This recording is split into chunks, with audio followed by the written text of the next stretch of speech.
Question for you, because I get the impression that the United States is under a lot of internal stresses, like a lot of homelessness and a lot of issues that are, can be solved with a few, like $10 billion here, $5 billion.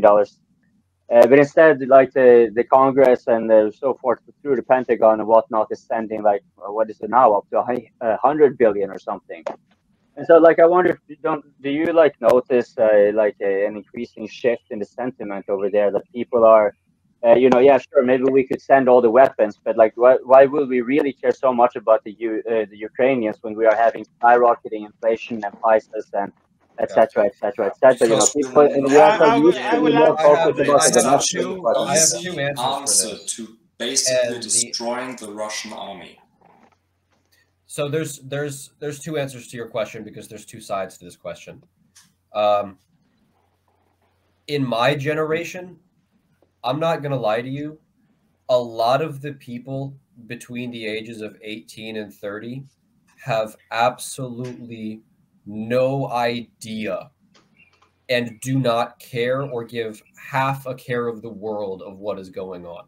As long as they have TikTok, as long as they have internet to browse their Instagram profiles, it's funny, but you have to think about it deeper than what I'm saying. People in my generation do not care. I have my girlfriend, I love her to death. Before she met me, she thought Russia was still a communist country, and a lot of her friends still did. There is zero care in our generation for what goes on outside of even the city you're in. There's the evil Republicans who want to kill all the women who are pregnant and want to force abortions. There's the Democrats, or there's the view of the Democrats. They're all Satan-worshipping baby eaters, and then that's all there is.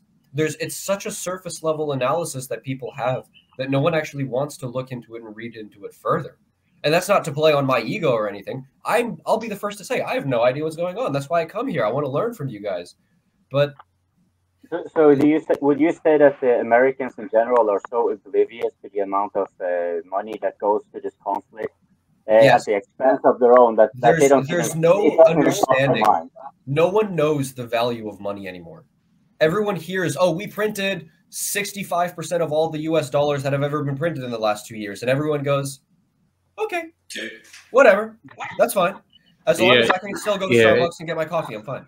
Yeah, anytime I try to talk geopolitics to some of my friends, they don't even know what I'm saying in the first place. Yeah, but inflation, everyone knows what inflation is. No. That's I wish. Oh, yes, they do. When they go and buy something and know what inflation is. Yeah, they're starting to find out.